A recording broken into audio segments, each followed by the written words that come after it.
কৃষিতে বাংলাদেশের সাফল্য ঈর্ষণীয়।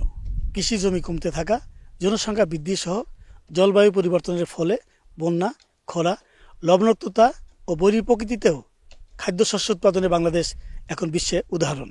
ধান, গম ও ভুট্টা বিশ্বের গড় উৎপাদনকে পিছনে ফেলে ক্রমেই এগিয়ে চলছে বাংলাদেশ।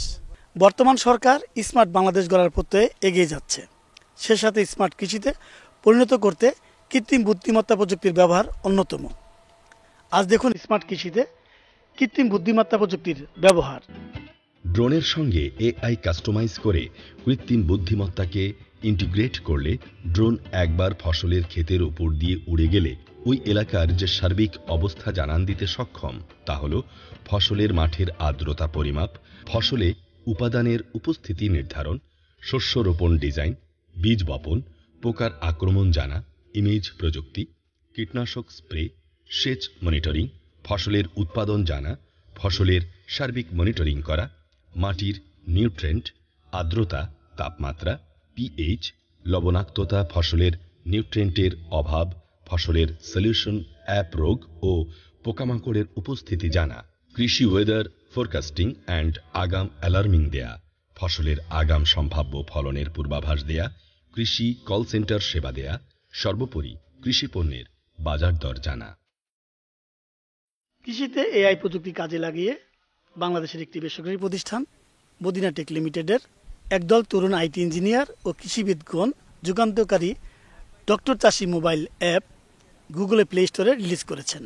এই অ্যাপ দিয়ে পাওয়া যায় ছাদ বাগানের এবং মাঠ ফসলের রোগ ও পোকামাকড়ের সঠিক তথ্য ও সমাধান। এই অ্যাপ দিয়ে ফসলের আক্রান্ত স্থানের ছবি তুললেই ডক্টর চাষি বলে দিবে ফসলের সমস্যা ও সমাধান। এই সিমের পাতায় কি হয়েছে? এটা খালি লাল ও হলুদ হয়ে যেতেছে। কিভাবে ডক্টর চাষি অ্যাপস দিয়ে এই রোগটা ধরা যাবে একটু দেখাবেন কি? সিমের আসলে এই ধরনের পাতার রং হয়ে গেছে, এটি আসলে এক ধরনের ভাইরাস জাতীয় একটা রোগ। এখন এই রোগটা আমরা খুব সহজে মোবাইল অ্যাপসের মাধ্যমে এইটা কিন্তু আমরা শনাক্ত করতে পারি। যে সেটা হলো ডক্টর চাষি অ্যাপস।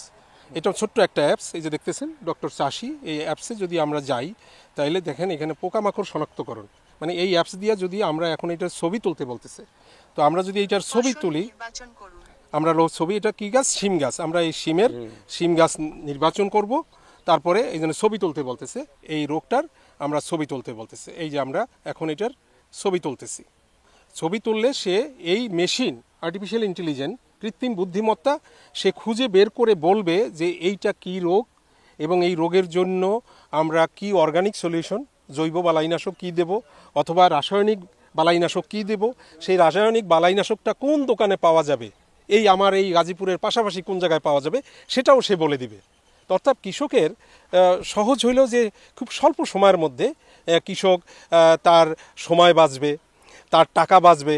ডিলারের দোকানে গেলে তার 4-5টা ওষুধ ধরাই দেয়, কিন্তু এখানে অ্যাপস যেটা লাগবে সেটাই তাকে বলে দিবে। আমরা দেখেন এই যে হলুদ মোজাইক ভাইরাস, এটা বর্ণনা দিতেছে, এটা ইংলিশেও দেখা যায়, বাংলায়ও দেখা যায়, আবার কথায়ও বলে দিতেছে। হ্যাঁ, এবং এই রোগটার অর্গানিক সলিউশনগুলো কি, যেমন এইটা প্রথম দিকে ধরা পড়লে কেটে ফেলে দিতে হবে, ভালো বীজ লাগাইতে হবে যাতে এই রোগটা না হয়, এই সলিউশনগুলো আছে। নেটিং পদ্ধতিতে যাতে জাপ পোকারা না আসতে পারে বা হোপার না আসতে পারে, সেই জন্য এখানে একটা নেটিংয়ের ব্যবস্থা করা যাইতে পারে। তারপরে আগাছা যাতে না থাকে ক্ষেতের ভিতরে, সেগুলো ব্যবস্থা করতে হবে। এরপরে রাসায়নিক সমাধানে দেখেন এখানে বলতেছে ইমাডাক্লোপ্রিড, এই জাতের গ্রুপের ওষুধ ব্যবহার করতে বলতেছে, এই একটাই ওষুধ। কিন্তু এখন ফার্মার কোথায় যাবে? এই যে দেখেন গাজীপুর চৌরাস্তা কাজী ট্রেডার্সের দোকানে এই ওষুধটা পাওয়া যাবে। এই ছবিটি বলে দিবে এই পেঁপে গাছের কি রোগ হয়েছে এবং এর সমাধানটা কি। এই কাজটি যদি উনি শুরুতেই করতেন তাহলে তার এই বাগানটি এভাবে নষ্ট হতো না, উনি ক্ষতির সম্মুখীন হতেন না। এটা আমার উপকার আসবে। প্রথমত আমার খরচ কমলো, আমি হয়তো উপজেলা কৃষি অফিসারকে ডাকতে হইতো, অন্য কোনো কাউকে ডাকতে হইতো এটা রোগ নির্ণয় করার জন্য। এখন সহজে আমি ঘরে বসে অল্প সময়ে ওই মোবাইল অ্যাপসের মাধ্যমে আমি সহজে রোগটা নির্ণয় করলাম, এটার প্রতিকারও পেলাম। কৃষিতে সাশ্রয়ী, টেকসই, বুদ্ধিদীপ্ত ও প্রযুক্তিভিত্তিক স্মার্ট বাংলাদেশ গড়ার এখনই সময়। ছুটির দিন ব্যতীত সকাল 9টা থেকে বিকেল 5টা পর্যন্ত 16-123 নম্বরে কল করে কৃষি বিষয়ক সকল তথ্য জানুন। সকলের প্রতি শুভকামনা জানিয়ে বিদায় নিচ্ছি আমি রফিক রাজ। আল্লাহ হাফেজ।